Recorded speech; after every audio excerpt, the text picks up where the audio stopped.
There comes a moment, quiet, heavy, and often unexpected, when you realize you can't carry it anymore.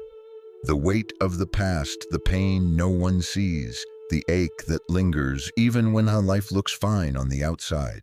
You smile, you function, but inside something is still bleeding. And maybe you've asked yourself, why does it still hurt? Why am I still here, stuck circling the same wound? The truth is, emotional pain doesn't stay because it's strong. It stays because we keep feeding it with resistance, with silence, with the stories we never questioned. But what if healing wasn't about fixing everything, but about releasing what was never yours to carry in the first place?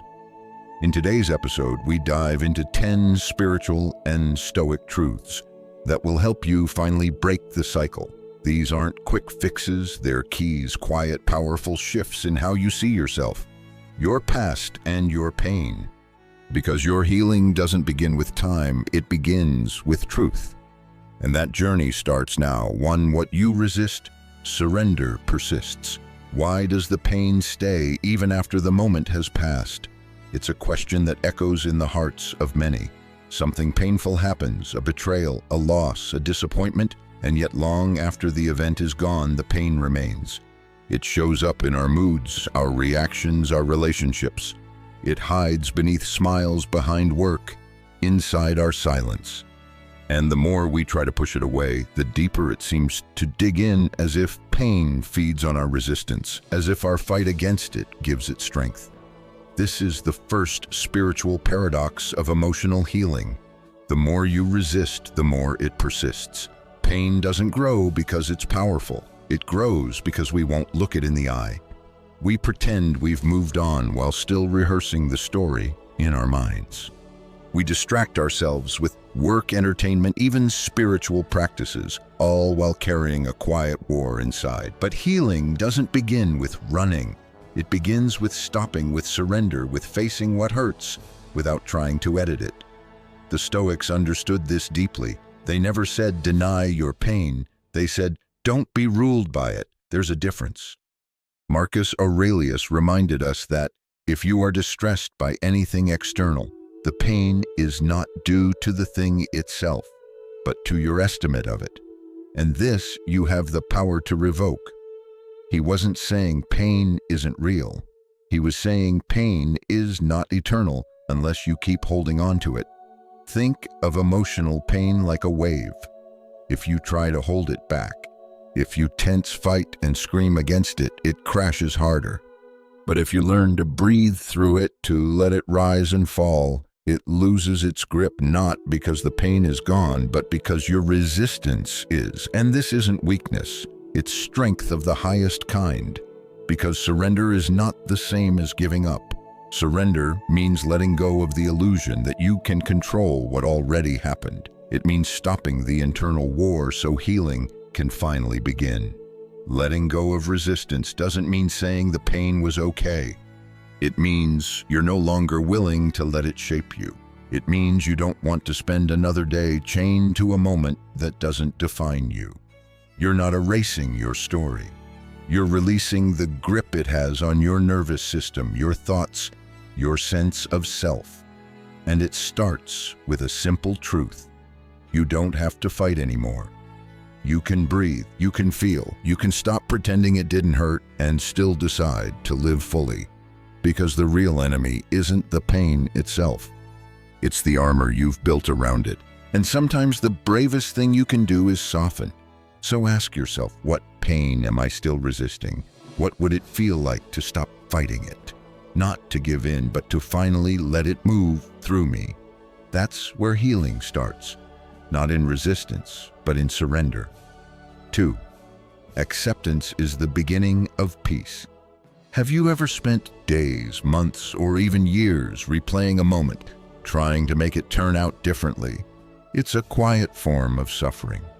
You lie awake thinking about what should have happened, what you should have said, how they should have treated you. And though time moves forward, part of you stays locked in the past, fighting a battle that can never be won. Not because you're weak, but because you're human. And humans want control, especially when we feel powerless. But here's the truth that transforms peace begins the moment you stop fighting reality. Acceptance isn't agreement. It's not saying what happened was fair, right, or okay. It's simply saying it happened, and no amount of resistance will undo it. In fact, the more you fight what already is, the more you suffer. It's like standing in the ocean trying to push the tide back with your hands, exhausting, futile, and ultimately damaging, not to the waves, but to you. The Stoics taught this with brutal clarity. Epictetus said, "Make the best use of what is in your power and take the rest as it happens." In other words, focus on your response, not on the reality you cannot change. Because the moment you begin to accept what is, you free up energy that was trapped in grief, anger, denial, or blame. That energy can now be used to rebuild. We often think acceptance means we're giving up, but in truth it means we're stepping into a deeper form of power, one rooted in clarity instead of illusion. Acceptance doesn't close the wound, but it removes the knife. And only then can healing begin. Think of a person walking through a storm, soaked cold, miserable, because they refuse to open their umbrella. They're angry at the rain, cursing the sky, blaming the world. But the rain doesn't care. The storm doesn't stop for anger. And yet the moment they accept, "I'm in the rain," they can take action, open the umbrella, find shelter, move forward. Life is the same. Your peace doesn't come from changing the past. It comes from accepting that the past can no longer be changed, but the meaning you give, it can. And that's the secret. Acceptance isn't passive, it's active. It's the most powerful shift you can make. Because once you stop arguing with reality, you become available to build a new one. So ask yourself, what am I still resisting because I haven't accepted it? What truth am I afraid to sit with? Not because it's too painful, but because it means I have to let go of the story I've wrapped around it. Acceptance is not the end of your healing, it's the beginning. 3. Your ego holds on to hurt to stay in control. Have you ever caught yourself re-explaining the same pain to someone, or even just to yourself long after it happened? You're not alone. That story you keep telling, that memory you replay in your mind, that pain you've carried for years, it may feel like a scar, but more often it's a shield. A quiet way your ego stays alive, protected and in control. Because to the ego, letting go of the pain feels like letting go of identity. And if there's one thing the ego fears more than pain, it's losing control. The ego thrives in story. It doesn't care if the story brings you peace, only that it gives you a sense of certainty. And few things offer more certainty than hurt. If I was betrayed, I'm the victim. If I was overlooked, I'm the misunderstood. If I was hurt, I deserve compensation. The ego takes this and builds identity from it. This is who I am now, the one who was wronged, the one who never got closure. And even when healing comes close, the ego hesitates, because healing means surrender. And surrender means control is no longer the currency. Carl Jung understood this deeply. He wrote, "People will do anything, no matter how absurd, to avoid facing their own soul." The ego is what we use to protect ourselves from that raw confrontation with our vulnerability, with our fear, with the part of us that knows this wound is real, but it doesn't have to be permanent. But that's terrifying, isn't it? Because if we let go of the wound, who are we now? What happens to the attention, the sympathy, the structure that pain gave us? It may have been heavy, but it was familiar. And the ego would rather cling to pain than walk into the unknown without a script. Here's what's even more dangerous. The ego doesn't just keep the pain. It keeps the drama around it, blame, justification, projection, and suddenly your life becomes a loop. Not because you're cursed, but because your identity is caught in a story that keeps feeding itself. And healing isn't just about ending the pain. It's about rewriting that story or letting it fall away completely. The Stoics didn't speak of ego in modern terms, but they understood the trap. Seneca once said, "You act like mortals in all that you fear, and like immortals in all that you desire." The ego acts as if the pain is eternal, as if justice must be served in order for peace to be possible. But peace was never about revenge. It was about release. Here's the truth: your soul does not need the pain to be explained. It needs it to be felt, witnessed, grieved, and then let go quietly, without fanfare, without needing the world to acknowledge what you went through. Because your healing is not a performance. It's a return to who you were before the ego wrapped itself in the armor of pain. So how do you begin to let go when the ego wants to hold on? You start by noticing the loop, the way your mind keeps dragging you back to the same story, the way your words keep circling the same scene, the way your body tenses when someone touches the wound, even gently. And instead of feeding the story again, you pause, you breathe, you ask yourself, is this pain still happening, or is it just still echoing in me? Then slowly you choose to loosen your grip. You don't have to rip the story away. You just have to stop needing it to define you, because you are not your pain. You are not your past. You are not the roles your ego needed to play in order to survive. You are something deeper, quieter, wiser. And the more you listen to that voice beneath the ego, the one that whispers instead of shouts, the more you realize, I don't need this story anymore. I don't need to carry this weight just to feel real. You are already real, already worthy, already whole, even if you're still healing. So ask yourself, what pain am I still holding on to, not because it hurts, but because it keeps me feeling in control? And what would I become if I let it go? 4 unconscious patterns create repeated pain. Why does the same kind of pain keep showing up in your life, even when the people change? It's a haunting realization. You leave one relationship and the next one brings the same wounds. You set boundaries at work, but find yourself once again feeling used or invisible. You promise not to fall for the same trap, but somehow you do over and over. And at some point you have to ask, is it really just bad luck? Or is something inside me calling this in without me even knowing it? The hard truth is this: what you don't heal, you repeat. Not because you're weak or broken, but because your unconscious mind is always searching for completion. It tries to finish the emotional story you never got to resolve. It recreates the same dynamics, the same roles, the same emotional environments, hoping this time it will end differently. But until you become conscious of the pattern, you're not healing it. You're just living inside of it. Carl Jung said it best: until you make the unconscious conscious, it will direct your life and you will call it fate. That's not a warning, it's a map, a way forward. Because once you recognize that the pain repeating in your life isn't random, you stop feeling cursed and start feeling curious. These unconscious patterns are formed early in childhood and trauma, in the moments when you were too young to understand, but old enough to feel the sting. You learned how love felt, how safety felt, how rejection felt, and your nervous system adapted. It began forming beliefs. Love means I'm not heard. Success means stress. Vulnerability means danger. And those beliefs became your emotional operating system. Now, as an adult, those same patterns run silently beneath your thoughts.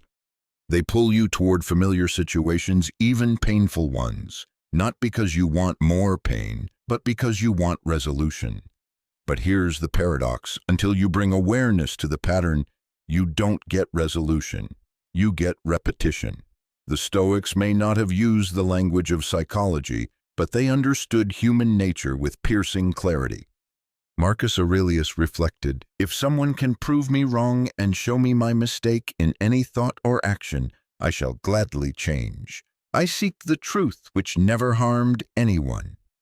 The harm is to persist in one's own self-deception. In other words, awareness is the beginning of transformation. So how do you begin to see your patterns?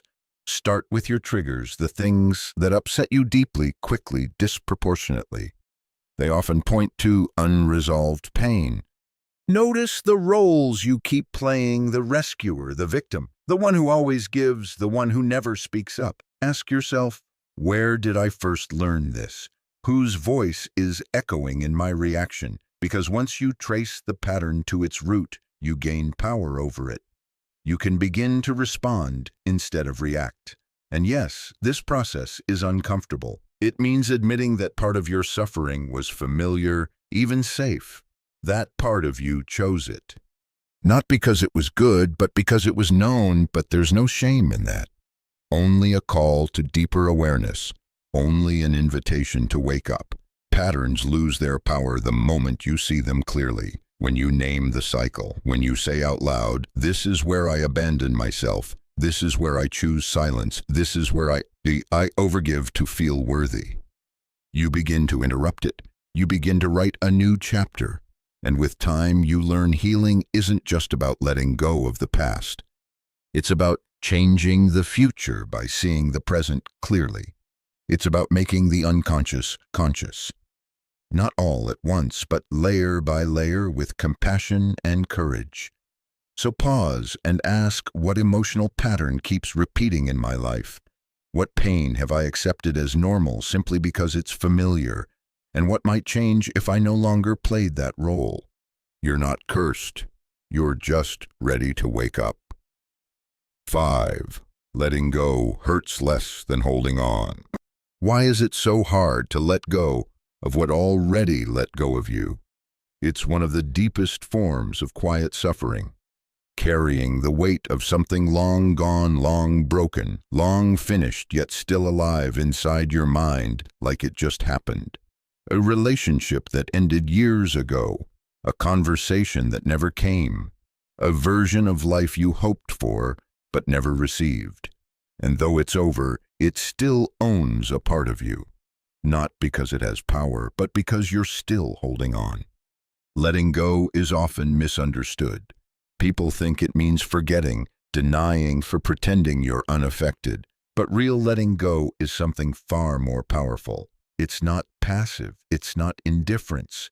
It's a conscious decision to stop feeding what's already complete, to stop tying your worth, your future, and your identity to something that cannot come back, at least not in the way you hoped. Here's the hard truth: holding on doesn't preserve love. It preserves suffering. It keeps the wound open. Every time you replay what they said, what they didn't do, how it could have gone, you reopen the cut. But the past doesn't hurt you. Your attachment to how the past should have been is what keeps the pain alive. The Stoics were blunt about this. Epictetus taught that we suffer not from the events themselves, but from our judgment about them. It's not what happens to you, but how you react to it that matters. You can't control the storm that already passed, but you can stop standing in the rain long after the sky has cleared. Letting go is not forgetting what happened. It's choosing not to bleed for it anymore. It's choosing freedom over familiarity. Because the truth is, yes, letting go hurts, but clinging hurts more. You just don't always notice it, because pain disguised as loyalty becomes part of your identity. You convince yourself, if I let go, it means I didn't care. If I let go, it means they win. But that's the ego speaking. The soul doesn't keep score. It seeks peace, not victory. And peace comes the moment you stop arguing with what is. So how do you let go when everything in you is still holding on? You begin by naming the cost, not just emotional, but energetic, spiritual. Ask yourself, what has this memory stolen from me? How many mornings have I spent grieving what isn't coming back? How many moments have I missed by reliving one that's already gone? Because the mind clings to pain, hoping it will change something, but the only thing it changes is you. Next, you allow the grief. Letting go is not about rushing to feel better. It's about being honest, raw human. You loved, you lost, you hoped it didn't happen. You get to mourn that. You get to cry. You get to feel the absence. But you don't have to let the absence define you, and eventually you make a quiet decision: I deserve to be free. Not because they said sorry, not because it all made sense, but because you're done carrying something that doesn't carry you, because you've got a future waiting and it needs your hands empty to hold it. Letting go isn't the end of love. It's the beginning of real love. The kind you give to yourself when you finally stop begging for closure and start creating peace. So ask yourself, what am I still holding on to long after it stopped holding me, and what might open up in my life if I let go, not just with my mind, but with my heart, my body, and my breath? Because sometimes the greatest act of strength is not holding on tighter. It's knowing when to finally release. 6. Your identity is not your wound. Who are you without your pain? It's a question that startles, that pauses the breath. Because for many of us, our deepest wounds have been with us for so long they've become part of who we think we are. The betrayal, the abandonment, the failure, the shame, we carry them not just as memories, but as identity. We introduce ourselves to the world not with our voice, but with our scars. And the longer we carry that story, the more we start to believe it. This pain is just me. This struggle defines me. This hurt is my truth. But it isn't. You are not what broke you. You are what you rebuild with quiet strength, daily effort, and radical self-compassion. The wound is a chapter. It's not the whole book. It's easy to forget this, especially in a culture that rewards survival stories more than inner peace. We admire people who rise from pain, but we rarely talk about the danger of making that pain your home, of wearing your trauma as a badge, as proof you lived. But true healing means learning to let go of the identity you built around the hurt, not because it wasn't real, but because it's no longer needed. The ego clings to the wound because it offers structure. If I'm the betrayed, I don't have to trust again. If I'm the victim, I don't have to risk growth. If I'm the one who was left, I don't have to face the fear of being chosen. Pain becomes armor, heavy but protective, and we wear it so long we forget what it's like to move freely. But the Stoics remind us, we are not our emotions. We are not our circumstances. We are not the story the past tries to tell us. Marcus Aurelius wrote, "Choose not to be harmed and you won't feel harmed. Don't feel harmed and you haven't been." This isn't denial, it's a reclaiming of authorship. You don't have to let the past write your present. Carl Jung, too, challenged us to confront our shadows, not to identify with them, but to integrate them, to know the wound without becoming it, to say, yes, that happened, yes, it shaped me, but it does not own me. Healing begins when you stop needing the pain to justify your strength. You can be powerful without being broken. This shift doesn't happen overnight, but it begins in small moments. The moment you tell your story without letting it steal your light.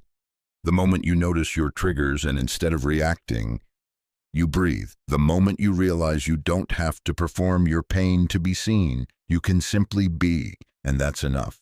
So how do you release the identity built around a wound? You start by separating what happened to you from who you are. One is an event, the other is a choice. You begin to speak about the pain in past tense, not because you're erasing it, but because you're no longer living in it. You stop using your suffering as a reason to hold back and start using your strength as a reason to move forward. And then most powerfully, you forgive yourself for the ways you coped, for the times you didn't know better, for the years spent wrapped in pain because it felt safer than healing. You forgive not because you were wrong, but because you're ready to be free. Your identity is not your wound. Your identity is the love you give, the peace you cultivate, the truth you live even when it's hard, especially when it's hard. So ask yourself, if I wasn't defined by my pain, who would I be? Because that person, quiet, grounded, whole, already exists. They're just waiting for you to remember. 7. The body remembers what the mind tries to forget. Have you ever walked into a room and suddenly felt anxious for no reason, or heard a certain tone of voice and your stomach tightened without warning? Maybe it wasn't fear. Maybe it was memory. not in your mind, but in your body. Emotional pain doesn't live only in thought. It lives in breath, posture, tension, and stillness. The mind may rationalize, reframe, or even forget, but the body, it remembers. Every unspoken truth, every suppressed emotion, every time you forced yourself to be okay. It all stays somewhere quietly waiting for permission to be heard. And until it's acknowledged, it shapes your experience from the inside out. The body is not separate from the soul. It's the vessel through which your truth tries to speak when words fall short. That heaviness in your chest, that clenching in your jaw, that fatigue you can't explain, they are all signs not of weakness, but of intelligence, of wisdom, of unfinished emotional business calling you home. Carl Jung once said, "Until you make the unconscious conscious, it will direct your life and you will call it fate." But what's rarely said is that the unconscious doesn't only live in thoughts. It lives in flesh, in breath, in the nervous system. And healing often begins not with a breakthrough in thinking, but with a softening in the body. We've been taught to intellectualize pain, to explain it, analyze it, and fix it with logic. But trauma doesn't live in the intellect. It lives in the body's reaction, the instinct to shut down, to run, to freeze. And if you want to release it, but you have to come back into the body, not escape it. The Stoics may not have spoken of somatic memory, but they lived through it. They trained the body through discipline, not punishment, to build a state of calm, readiness, emotional neutrality, physical presence. Seneca believed that a calm mind depends on a balanced body. The body must be trained, not broken, he wrote, and kept strong, not enslaved to pleasure or fear. In this, he echoed something modern science now affirms. The body must be included in any true healing. So what does it mean to listen to the body? It means noticing where you hold tension. Becoming aware of the places that ache, not because of overuse, but because of unspoken stories. It means asking, what is this tightness trying to say? It means letting your tears rise without shame, letting your breath deepen without resistance. It means practicing stillness not as a performance, but as an act of return. Because when the body finally feels safe enough to release, the soul exhales too. You don't have to relive every wound to heal it, but you do have to feel it fully, gently, with presence. That might look like movement, dance, breath work, or simply sitting in silence with your hand over your heart. It might mean releasing the shame you've carried in your shoulders, or the grief trapped in your hips. It might mean resting, truly resting without guilt, because here's what no one tells you. Sometimes your body is healing while your mind is still trying to catch up. And that's okay. Let it. So ask yourself, what is my body trying to tell me that my mind has been too busy or too afraid to hear? You don't need more answers. You need more presence, more permission to feel, and to trust that healing is not just possible, it's already happening from the inside out. 8. Feelings are not forever. Have you ever been so overwhelmed by emotion that you believed it would never end? Maybe it was heartbreak that left you breathless, or a wave of shame that made your chest feel like it was collapsing, or a sudden burst of anger that you couldn't explain, let alone control. In those moments, the emotion feels like everything, like it owns your body, your mind, your future. And yet you're still here, breathing, living. The storm passed. You survived. This is the truth we often forget in our darkest hours. Feelings are real, but they are not permanent. They rise, they crash, they move through you, like weather, intense, unpredictable, sometimes violent, but always passing. And yet when we're caught inside them, we convince ourselves, this is who I am now, this is my life, this feeling will never leave. That's the illusion of pain. It distorts time, it shrinks your perspective, it tricks you into believing that what you feel in this moment will define every moment that follows. But the Stoics remind us to hold feelings with gentle detachment. Marcus Aurelius, in the quiet of his private journals, wrote, "The mind adapts and converts to its own purposes the obstacle to our acting. The impediment to action advances action. What stands in the way becomes the way." Oh, even your heaviest emotions can be transformed, not by suppressing them, but by understanding their nature. You are not the feeling. You are the one experiencing the feeling. Just like the sky isn't the storm, it's the vastness that holds the storm that still remains when the thunder fades. You are that vastness. But here's the problem. Most of us were never taught to feel our emotions. We were taught to label them, judge them, manage them, or worse, hide them. And so we panic when they rise. We try to escape instead of listen. But emotions, when ignored, don't disappear. They deepen, and the only way out is through. So how do you move through a powerful emotion without letting it define you? Start by naming it without shame. This is sadness. This is fear. This is grief. Let it be what it is, a wave, not a life sentence. Then breathe into it, sit with it, speak to it if you need to. I see you. I won't run from you, but I won't worship you either. Because when you stop resisting the emotion, you give it permission to flow, and flowing is how it releases. Sometimes the most powerful act is simply staying still while the feeling moves through, not fixing it, not escaping it. Just witnessing it with presence, with compassion, with the quiet knowing that this too will pass. You won't always feel broken. You won't always feel lost. You won't always carry this weight. And even if the emotion returns, as emotions often do, you'll meet it differently, stronger, softer, wiser, because each time you survive a wave, you remember something essential. You are the sky, and no storm, no matter how fierce, is stronger than you. So ask yourself, what am I feeling right now that I've convinced myself is forever? And what would happen if I simply let it pass through me without judgment? You are not your sadness. You are not your rage. You are not your fear. You are the one who watches and waits and rises again. 9. Silence is where real healing begins. Have you ever sat in complete silence and felt uncomfortable, not because of the quiet itself, but because of what started to surface in it? In a world that worships noise, silence feels unnatural. We're constantly fed content, conversation, distraction, all carefully designed to keep us looking outward. Because if we stop, if we turn down the volume, if we sit long enough in stillness, we're left with something far more confronting than chaos ourselves. But silence is not emptiness, it is presence.